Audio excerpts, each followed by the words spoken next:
Good morning, Des Moines, Iowa Metro. My name is Eric Quiner. I'm with the Beaverdale office over at Iowa Realty. Just want to talk a little bit today around for sale by owners or using these discount brokers that are in the market. A lot of this questions kind of come up a lot more during the springtime as the market heats up. And let's be honest, who wants to pay full fees for anything? We are always out there trying to look at find ways to kind of save money. I used to work on a farm out in eastern Iowa during my college days, and the two farmers would constantly say, buying cheap is expensive. It's absolutely something that rings true for me as I've endeavored into this career in real estate.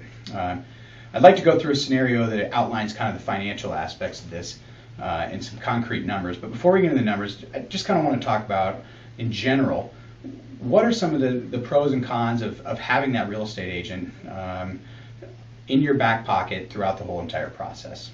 Number one, just the logistics in general. Preparing your paperwork legally, you're either going to hire an attorney or you're going to have a whole lot of information that's hard to kind of come by. As we get into a pending sale, we help you facilitate all of your appraisals, your inspection, your termite inspection, home inspection, and then kind of coach you through what's reasonable to ask for and what's not reasonable to ask for or to perform as far as the inspection process goes. Also, negotiations. One of the number one reasons why people want to have a real estate agent in their to list their home with is, can they negotiate on my behalf? Also, facilitating showings. As a for sale by owner, you've got to say to yourself, what also is my time worth? Do I want to come home at lunch to maybe meet a buyer who knows if they've got a pre-approval, if they're a qualified buyer, where they're at in the process? Another thing that a lot of times I talk about with my clients is, how many dinners do you want to give up? You know, do I have my pricing accurate? Am I going to have to get up and leave and take my family during dinner time to have somebody show the home, only for them to pass on the property or to not even be qualified to buy it? A couple other items is just closing in a timely manner. When you are a seller and you're about to go purchase the next home, you want a pro to be able to negotiate the closing on both the buy and the sale to make sure that it all happens in a timely manner. Another huge topic, just marketing. When you list with me, I've got open houses. I do agent tours. I'm going to do a social media campaign, targeted social media campaign for all of your listings. I still believe in putting your home in the newspaper for my open houses.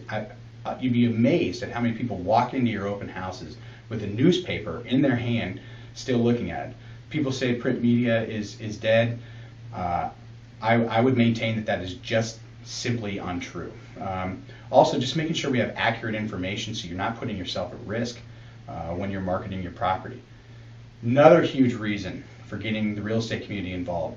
In Des Moines, Iowa, in the Des Moines Metro, in the Des Moines MLS, we've got about 2,300 real estate agents across the market. If you want to exclude them from that, you're excluding 2,300 salespeople from selling your home. Now you're down to one.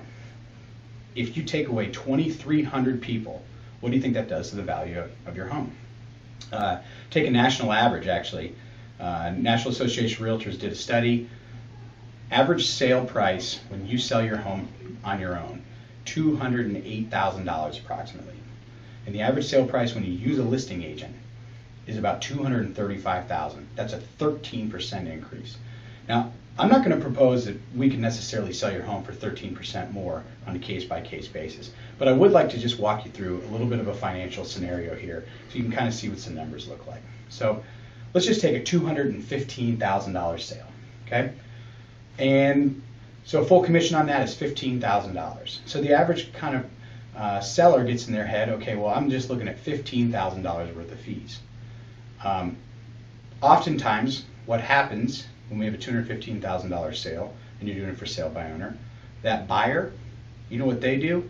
They say, well, the seller's saving some money on commissions. And the seller says to themselves, well, I'm saving some money on commissions, so what am I going to do? I'm going to lower the price.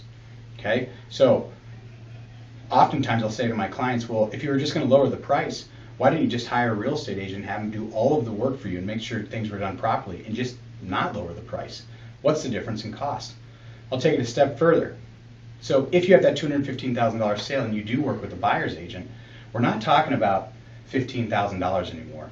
We're really talking more like $7,500. So the number starts to get softened as you start to look into this a little bit.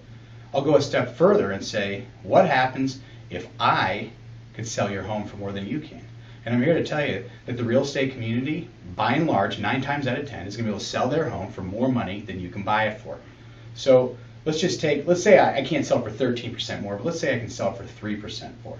So no longer is that home actually a $215,000 sale. It's more like a $221,000 sale. So if I could sell it for $6,000 more, you're already going to pay $7,500. That takes us to $13,500. Our original number was $15,000. So the question that I sometimes, when I back into this with my clients, is I say, okay, I know you don't want to pay full commissions, but what if I could tell you it's only going to cost you $1,500? And that's not factoring your time, attorney's fees, or quality of life during the process. Selling your home can be quite complex. Please give me a call if you've got any questions on the selling process.